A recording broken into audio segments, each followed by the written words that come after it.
तो पाकिस्तान क्रिकेट में बड़ी हलचल चल रही है। ताहिर भाई और राना साहब हमारे साथ मौजूद हैं। कैसे हैं आप लोग? Thank you. आगे हम ठीक, आप बताएं। और राना साहब आप कैसे हैं? शुक्र अल्लाह का। आके आप सुना, ठीक ठाक है।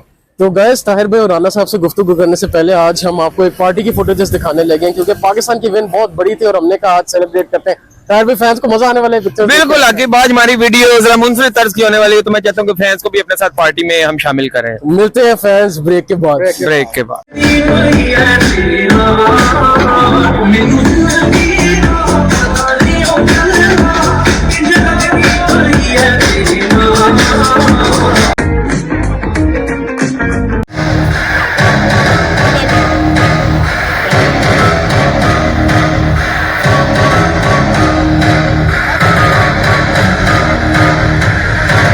अच्छा ताहिर भाई, स्टार्ट आपसे करते हैं। फखर जमान की ट्वीट, उनको बड़ी गले पड़ गई, उनको ड्रॉप कर दिया गया सेंटर कॉन्ट्रैक्ट से, स्पॉट से। अब कैसा देखते हैं ताहिर भाई? और उनका जो है ब्लेम किया जा रहा है कि फिटनेस के इशू है सारे। आगे इधर मैं फिर अपने शेर से आगाज करूंगा। रात पई ते अन्या वांगू लभेगा, दिन नू बीबा याद नहीं आंदी दीवे दी। फखर जमान के अलावा हमारे पास है ही कौन है आके फ्रंट फुट पे आके खेलने वाला? बताओ। फखर जमान ने कोई एक मैच हो जिसमें फखर जमान का रोल प्ले ना हुआ हो? T20 50 की एवरेज है, से आप शुरू करो। 50 की एवरेज है, ठीक है। अभी तो ठीक है, स्पिनर्स ने हमें जितवा दिया, फखर जमान को हमने लड़कवा दिया साइड पे, कोई बात नहीं। पर आके भी ज्यादा देर नहीं चलता। अभी हम देखें फिर जब फखर जमान की जब हमें कदर महसूस होनी है ना, फिर वो बेचारे ने इतना डिसहार्ट हो गया ना, ताकि वो हो सकता है मुझे तो रिटायरमेंट की अनाउंसमेंट ही ना कर दे, या फिर दूसरे मुल्क की मेंबरशिप लेने पे ना वो चला जाए, जितना वो माशाल्लाह पोटेंशियल है उसमें। मुझे तो यहाँ पे वो नहीं लग रहा कि ये फिटनेस टेस्ट वगैरह मसला, मुझे थोड़ा कुछ मसला और लग रहा है। चली है रस्म के ना कि सर उठा के चले, ठीक है। मुझे तो ये ऐसा सीन लग रहा है। मुझे तो लग रहा है जो उन्होंने ट्वीट किया शायद वो उनके गले पड़ गए बाबर की हमदर्दी में, और एक दो उनके मामले चल रहे थे बोर्ड के साथ। पर अल्लाह ना करे ऐसा हो। ये तो खैर यार सराही है, हमारी अपनी ऑब्जर्वेशन है। But I think so PCB has done very worse with him. अगर उनको इशू था फिटनेस का, उन्हें यार इतने बड़े प्लेयर को आप शैटर ही करके रख दो। ये कहाँ का कानून है, कहाँ का इंसाफ है? आप उसको सी कैटेगरी में रख दें, डी में रख दें यार। इतना भी तो उसको अश्लील करके ना बेचारे को निकाले। वो हमारे एसेट है, चैंपियन ट्रॉफी उसने आपको दी हुई है, बहुत बड़ा इंडिया के साथ। आपने विदाउट लूजिंग विकेट उन्होंने आपको T20 दिया हुआ है यार। This concept is totally wrong. आके उन्होंने जिस तरह उस मिडल स्टार को मारा था। और मैं ताहिर भाई एक चीज आपसे और ऐड करना चाहूंगा। आप कल एक मेरिट की बात कर रहे थे, अजहर महमूद की बात पे हंस रहे थे, जो कह रहे थे we don't have 20 spinners to take 20 wickets. मेरे ख्याल में बना रहे हैं। अजहर महमूद साहब ज्यादा अर्सा तो इंग्लैंड में ही रहे हैं, शायद उन्हें पाकिस्तान की क्रिकेट का भी इतना आइडिया नहीं रही है। शायद खबरों में इन होने के लिए उन्होंने ये स्टेटमेंट दे दिया। देखिए उन्होंने भी तो नौकरी सीधी करनी है ना अपनी। नो डाउट अजहर भाई का मैं बहुत रिस्पेक्ट करता हूँ। अजहर भाई का ही रज़ाक ने करियर खत्म किया था। आगे थोड़ा अर्सा ये साथ रहे, फिर आपको पता दो तलवारें एक म्यान में नहीं रह सकती, एक ने रहना। तो रज़ाक के पास क्वालिटी थी और अजहर भाई की फिर थोड़ा एजिंग और लाइन लेंथ का इशू, इसलिए थोड़ा बाहर हो गए। बाकी अजहर भाई ने खबर जरूर दी है, पर इनको चाहिए था कि यहाँ पे चेक कर लेते कि यार वहाँ यहाँ पे आया कि स्पिनर है या स्पिनर्स को प्रॉपर यूज नहीं किया जाए। हमने बिठा के रखा है, उनको बिठा के रखा। और 38 साल की उम्र में एक हिसाब का वो नुमान अली अपना करियर दोबारा स्टार्ट कर रहे हैं बाबा जी। और शायद 18 साल के बच्चे से ज्यादा फिटनेस उनका लेवल अभी भी, और बॉलिंग की उनकी स्ट्रेंथ अभी भी आपने देख लिया हमने भी। और बैटिंग में बुलंदों वाला छक्का उन्होंने मरवाए हैं।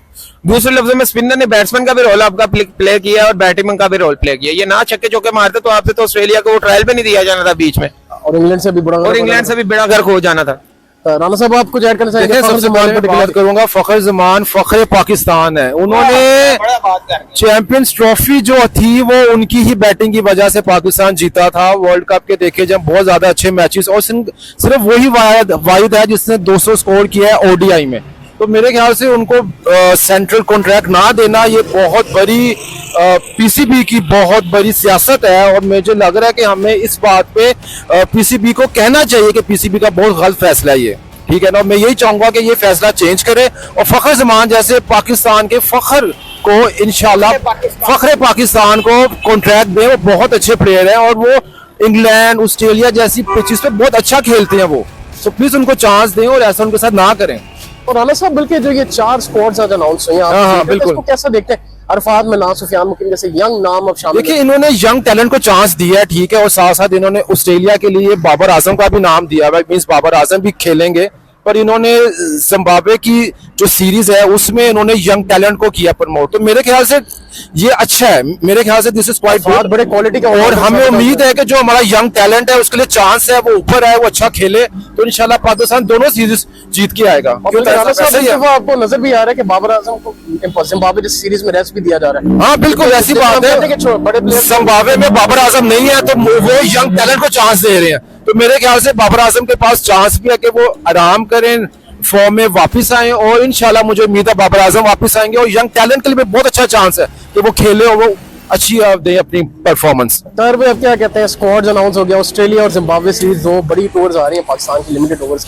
आकिब इससे पहले मैं थोड़ी सी आपके साथ ऐड करूंगा, साजिद खान की मैं बात करूंगा कि याद करें आकिब और नुमान ने बड़ी अच्छी स्टेटमेंट इन्होंने डीओ में दी है। इन्होंने कहा यार जब हम आए थे शुरू में हमें किसी ने कहा डाली अंपायर चले गए, कहते एक दुनिया का निजाम है कि अल्लाह ताला का निजाम है, कहते पर हम ना उम्मीद नहीं थे, हमने प्रैक्टिस सेशन अपना रेडी रखा, और जब एक टाइम ऐसा है हमारे लिए राह ऐसे बनी कि टीम हमारी बिल्कुल फ्लैट हो गई, फास्ट बॉलर हमारे आउट हो गए पर्दा से, और हमें पता चल गया कि टीम स्पिनर पे निर्भर कर रही है, तो फिर हमारी अल्लाह ताला की तरफ से जगह बनी और हम टीम में दोबारा आई। उन्होंने बड़ी अच्छी बात की, तवक्कुल हमें नहीं छोड़ना चाहिए, हालात जैसे भी हो, अगर आप मेरिट पे हैं तो अल्लाह ताला की गैबी मदद आपके साथ होती है। और ये मिसाल हमें ये देखिए, आज तक कभी हमने सोचा नहीं था कि हमारी पूरी टीम स्पिनर पे डिपेंडेंट होगी, और ये बड़ी अच्छी बात है। इसलिए बाकी आके आपका जो दूसरा क्वेश्चन है, ऑस्ट्रेलिया और उनकी जो टूर, न्यूजीलैंड के टूर के लिए हमने टीम अनाउंस की है, ये बड़ी खुशाइन है, पर इसमें आके बाबर आजम का बीच में होना चाहिए था यार। बाबर आजम को जिम्बाब्वे में रेस्ट करने, ऑस्ट्रेलिया में लिमिटेड ओवर्स के लिए रखा और आकिब चले अच्छी बात है, एटलीस्ट बाबर को जिम्बाब्वे में इन्होंने रेस्ट दिया। बात आपके मैं पार्शियली एग्री भी करता हूँ, क्योंकि देखो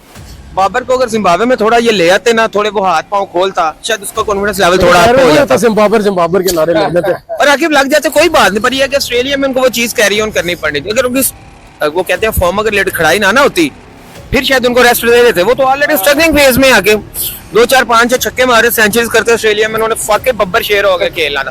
फिर उनको ऑस्ट्रेलिया में हम खिला आगे, मुझे लगता है कि शायद जिम्बाब्वे से आउट करके ऑस्ट्रेलिया के स्क्वाड में डाला इसी तरह कि फिर इनका बैड पैच चले, इन पर फिर तनकीद हो, फिर ये खुद ही हाथ जोड़ के वापस चले। मेरे ख्याल में बाबर को चाहिए ऑस्ट्रेलिया के टूर से भी सरेंडर कर रहे थे कि I need more time to prove my fitness. ये बाबर ने भी अपने साथ सुलम किया कि स्क्वाड का हिस्सा बनने के तौर पे। और ताहिर भाई आपसे मैं एक चीज ऐड करना चाहूंगा, कल रमीज राजा को जो है उनकी बड़ी कंप्लेंट्स आ रही है कि उन्होंने शाह मसूद से बड़े उल्टे सीधे सवाल भी किए कि उनकी टेक्निक के हवाले से, और जो मैचेस हमारे थे उसमें भी क्वेश्चन किया, उसने आ रहा है कि उस बेसिस पे रमीज भाई को कमेंट्री से हटाया जा रहा है, कैसा देखते हैं इसको? आखिर रमीज सुने कि पूरा गाना साहब को पता टॉक्सिक हो रहे हैं, थोड़ा सुनने में आ रहा है। आकिब देखिए रमीज भाई का अपना स्टांस है, अपना तरीकेकार है, उस पर हम एलिगेशन तो नहीं लगा सकते। नो डाउट उनकी बड़ी सर्विसेज हैं क्रिकेट के लिए। जब पीटीसीबी के वो चेयरमैन थे, बड़े दबंग चेयरमैन थे, इंडिया के खिलाफ वो वही चेयरमैन थे जिन्होंने अभी तक मेरे ख्याल में स्टांस लिया था, अगर इंडिया यहाँ पे नहीं खेल लेंगे तो हम भी नहीं इंडिया में खेल लेंगे। ये होता है लीड फ्रॉम द फ्रंट करने का। और अगर उन्होंने शान मसूद से कर लिया तो मेरा नहीं ख्याल कि इसमें बिलो द बेल्ट इतनी बात उन्होंने की है, ठीक है, उसको लेवल अप। आकिब देखिए वही ना रमीज राजा ने देखिए आकिब क्रिकेट की टेक्निक की उनसे बात की, उनसे कोई पर्सनल बात तो नहीं उन्होंने की ना, बिलो द बेल्ट कोई ऐसी बात की है। तो मेरे ख्याल में ये मीडिया की भी कुछ क्यास रही है, असल में बाबर आजम की भी फेवर करते हैं रमीज भाई, उस पर लोग अगेंस्ट हुए, इसीलिए ना वही ना बात कुछ और होती है, बिल्ली थैले से आहिस्ता आहिस्ता बाहर आ रही है ना। ये बाबर के ही मसले मसाइल जो रमीज राजा उनको प्रमोट करते थे, फखर भी इसलिए रोल रहे हैं कि रमीज भाई इनकी फेवर में थे, और फखर के साथ जो ज्यादती हुई है Aqib, I am totally against it, to be honest. Fakhar को वापस लाना चाहिए कि हमें क्रिकेट की बका करनी है, नहीं तो अगर फखर भी किसी दूसरे मुल्क की ड्यूअल नेशनलिटी ले गया ना, फिर हम रात को दीवा ढूंढते रहेंगे, जो मैंने शेर आपको पहले सुना है। आप क्या कहेंगे रमीज राजा को? नहीं देखिए, रमीज राजा पाकिस्तान की शान है और उन्होंने बहुत कुछ दिया पाकिस्तान को, तो मेरे ख्याल से अगर उन्होंने कुछ एक आधा सवाल कर भी लिया तो इतना इशू नहीं होना चाहिए। लेकिन मीडिया, हाँ बिल्कुल, लेकिन बस जो हमारा मीडिया वो आजकल थोड़ा सा ना वो बस चाह रहा है कि रमीज भाई के ऊपर कुछ ना कुछ ऐसे एलिगेशन लग जाए तो उनको सियासत की साइड पे आ जाए। लेकिन मुझे उम्मीद है कि वो बहुत अच्छे बंदे हैं और इंशाल्लाह वो आगे भी अच्छा ही जाएंगे। वो ये भी मुझे फैंस का भी एक मैसेज आया बीच में, अच्छा फखर से वहां पे और बात करें, उनके साथ ज्यादती हुई है, बल्कि हैशटैग स्टैंड विद फखर नहीं। फैंस हम तो देखते हैं, हम तो अपने एनालिसिस करते हैं, ये तो आगे पीसीबी की पॉलिसीज हैं, ठीक है, हम आपके सेंटीमेंट्स का इजहार करते हैं। पीसीबी से हम रिक्वेस्ट जरूर कर सकते हैं कि फखर समान वाले डिसीजन पे दोबारा नजरसानी करें। इंडिया भी कह रहा है how can you drop him, बिल्कुल, इवन के हमारे हमसाये कह रहे हैं कि how can you drop him, फिर इस पर नजरसानी करनी चाहिए, एटलीस्ट उनको सेंट्रल करेक्ट हमें देना चाहिए। और ताहिर भाई आपसे शुरू करूंगा, एक और आकिब जवेद ने बोल्ड मूव कर दिया, मोहम्मद आमिर अवाद वसीम इफ्तिखार को सेंट्रल को ट्रैक से बाहर कर दिया, टीम से किक आउट कर दिया गया, क्या कहते हैं? जो है फाइनली सर्जरी हो गई है जिसकी मौसम ने बाकी मेरे ख्याल में इस चीज की जितनी मुझे खुशी है, मेरे से ज्यादा आपको खुशी हुई है इस चीज को, ठीक है। एक मोहम्मद आमिर थे सुपर ओवर से पहले, और एक मोहम्मद आमिर तो सुपर ओवर के दरमियान। और एक मोहम्मद वसीम इंडिया के मैच से पहले, और इंडिया के मैच से पहले थे, और एक मैच नहीं, एक इमाद वसीम थे स्क्वाड में शामिल होने से पहले, और एक इमाद वसीम थे स्क्वाड में शामिल होने के बाद। और आपने देखा ये बड़ी अरसा पहले सर्जरी हुई, इमाद वसीम को टीम में शामिल करने में हक में पहले भी नहीं था। आकिब, मुझे पता था कि वो कहते हैं जो बरसते हैं वो, जो गरजते हैं वो बरसते नहीं है। बाहर इतने तुम दो तेज बातें, जब बाद में आपसे बॉल ही नहीं टच हो रही, 4 बॉलें एक ही शॉट पे आप जाया कर ही जा रहे हैं। शुक्र है आपने 5 बॉल पे सिंगल बुलाई, तो कमेंटेटर ने शुक्र अदा किया, finally thank God he managed to escape single.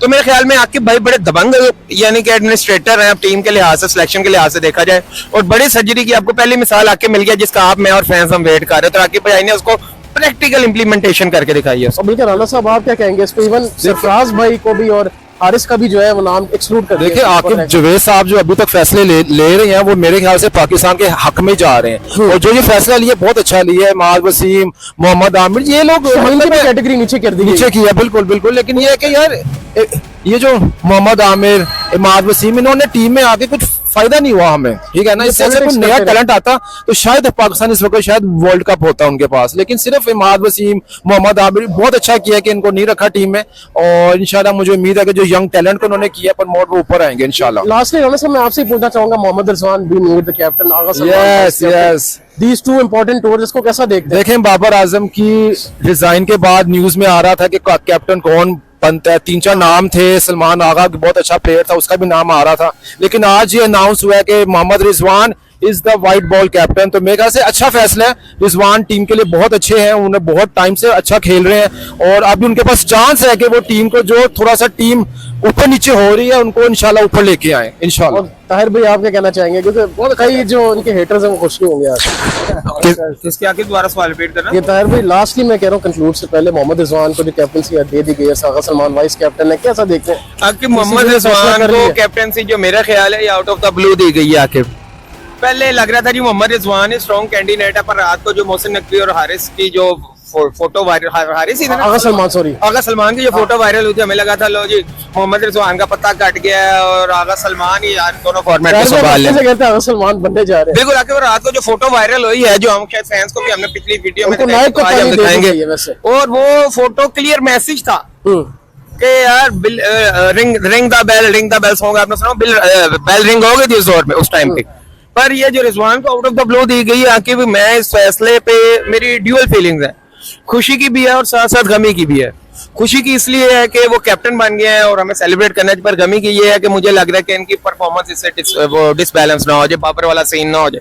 Babar भी जब तक कैप्टन नहीं था he was performing well, captain बना तो साथ उनका ग्राफ ग्रेजुअली और एकदम इतना स्पीडली गिरा कि उनको खुद समझ नहीं आया कि उनके साथ क्या हो गया। जवानी में उनके बाल सफेद होना शुरू हो गए, और मुझे रिजवान का भी यही डर है कि I wish him best of luck. खुशी वाली तो ये है, पर साथ साथ दुख वाली परेशानी वाली ये भी है कि इनकी परफॉर्मेंस ना इसमें चली जाए और बाबर वाला सीन अवाम इनके साथ भी ना करे। और ताहिर भाई इनको लगता है पूरे जैसे बाबर को टाइम दिया, इसको प्रॉपर देंगे 4 साल अथॉरिटी के साथ, कोई शर्त शरायत रख के आए होंगे कप्तानी? हाँ, कि मेरे ख्याल में पीसीबी को इस मामले में ना कोई लीगल फ्रेमवर्क रखना चाहिए कि कैप्टन अगर आ रहा है तो उसका टर्नओवर एक स्पेसिफिक होना चाहिए, minimum 1 year 2 year 3 year 4 whatsoever, एक स्पेसिफिक होना चाहिए। कैप्टन को पता हो कि यार इससे पहले मैं नहीं हिल सकता, अनटिल अनलेस के काफी अनअवॉइडेबल सर्कमस्टांसेस ना हो जाएंगे, ये टीम 100 के अंदर ही आउट होना शुरू हो गया बैक टू बैक, ठीक है, या टीम को 800 स्कोर पड़ना शुरू हो गया वनडे में, वो तो खैर एक्सेप्शनल केसेस हैं।